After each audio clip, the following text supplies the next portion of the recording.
আসসালামু আলাইকুম, স্বাগতম জানাচ্ছি বিবিসি নিউজ আন্তর্জাতিক সংবাদে। শুরুতেই সংবাদ শিরোনাম, এরপর বিস্তারিত। দেশে জ্বালানি সংকটে প্রস্তুতির নির্দেশ দক্ষিণ কোরিয়ার। মার্কিন নৌ অবরোধে ক্ষুব্ধ ইরান, বাঘাইয়ের কড়া প্রতিক্রিয়া। ইরান ও যুক্তরাষ্ট্রকে আলোচনার আহ্বান জাতিসংঘ মহাশয়ের। পরিস্থিতি শান্ত করতে অবদান রাখতে চায় চীন। এখন বিস্তারিত। আপনি যদি ইসরায়েলের ধ্বংস চান এবং মুসলিমদের পাশে থাকেন, তাহলে ভিডিওতে লাইক করে চ্যানেলটি অবশ্যই সাবস্ক্রাইব করে দিবেন এবং আপনার মূল্যবান মতামত অবশ্যই কমেন্টে লিখে জানিয়ে দিবেন। দেশে জ্বালানি সংকটে প্রস্তুতির নির্দেশ দক্ষিণ কোরিয়ার। দক্ষিণ কোরিয়ার প্রেসিডেন্ট লি জে মিয়ং বলেছেন, হরমুজ প্রণালী ঘিরে বাড়তে থাকা উত্তেজনার কারণে ইরান সংশ্লিষ্ট যুদ্ধ পরিস্থিতি নিয়ে আশাবাদী হওয়া কঠিন। তিনি সতর্ক করে বলেন, তেলের উচ্চ মূল্য এবং সরবরাহ ব্যবস্থার চাপ কিছুদিন অব্যাহত থাকতে পারে।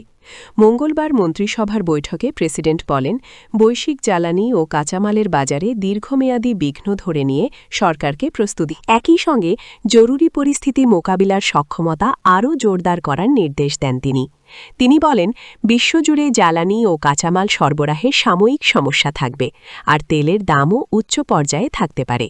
প্রেসিডেন্ট আরও জানান, বিকল্প সরবরাহ ব্যবস্থা গড়ে তোলা, শিল্প খাতকে মাঝারি ও দীর্ঘমেয়াদে পুনর্গঠন এবং প্লাস্টিক পরবর্তী অর্থনীতির দিকে অগ্রসর হওয়াকে জাতীয় অগ্রাধিকার দিতে হবে।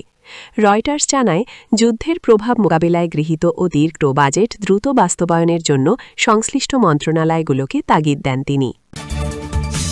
মার্কিন নৌ অবরোধে ক্ষুব্ধ ইরান, বাঘাইয়ের কড়া প্রতিক্রিয়া। ইরান যুক্তরাষ্ট্রের চলমান উত্তেজনার মধ্যে মার্কিন নৌ অবরোধকে কেন্দ্র করে তীব্র প্রতিক্রিয়া জানিয়েছে ইরান।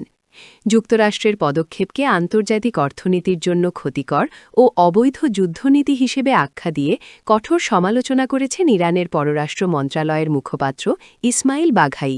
আল জাজিরার খবরে বলা হয়, ইরানের পররাষ্ট্র মন্ত্রণালয়ের মুখপাত্র ইসমাইল বাঘাই সামাজিক যোগাযোগ মাধ্যম এক্সে লিখেছেন, একটি অবৈধ ইচ্ছাকৃত যুদ্ধ কি বৈশ্বিক অর্থনীতির বিরুদ্ধে প্রতিশোধমূলক সিদ্ধান্ত দিয়ে জেতা সম্ভব? তিনি আরও বলেন, নিজের নাক কেটে অন্যের যাত্রা ভঙ্গ করা কি আদৌ কোনোভাবে যুক্তিযুক্ত? তার এই মন্তব্য আসে এমন সময় যখন ডোনাল্ড ট্রাম্প ইরানি জাহাজগুলোকে হুঁশিয়ারি দিয়ে বলেন, তারা যদি আমাদের অবরোধের খুব কাছাকাছি আসে তবে তাদের ধ্বংস করে দেওয়া হবে।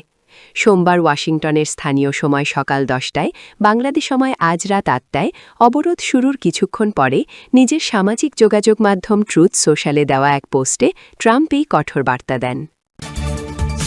ইরান ও যুক্তরাষ্ট্রকে আলোচনার আহ্বান জাতিসংঘ মহাসচিবের। ইরান ও যুক্তরাষ্ট্রের মধ্যে চলমান সংঘাত নিরসনে দুই দেশের নেতৃত্বকে পুনরায় আলোচনার টেবিলে বসার আহ্বান জানিয়েছেন জাতিসংঘের মহাসচিব আন্তোনিও গুতেরেস। ব্রিটিশ সংবাদ সংস্থা রয়টার্সের এক প্রতিবেদন অনুযায়ী গুতেরেস স্পষ্টভাবে জানিয়েছেন, এই যুদ্ধের কোনো সামরিক সমাধান নেই।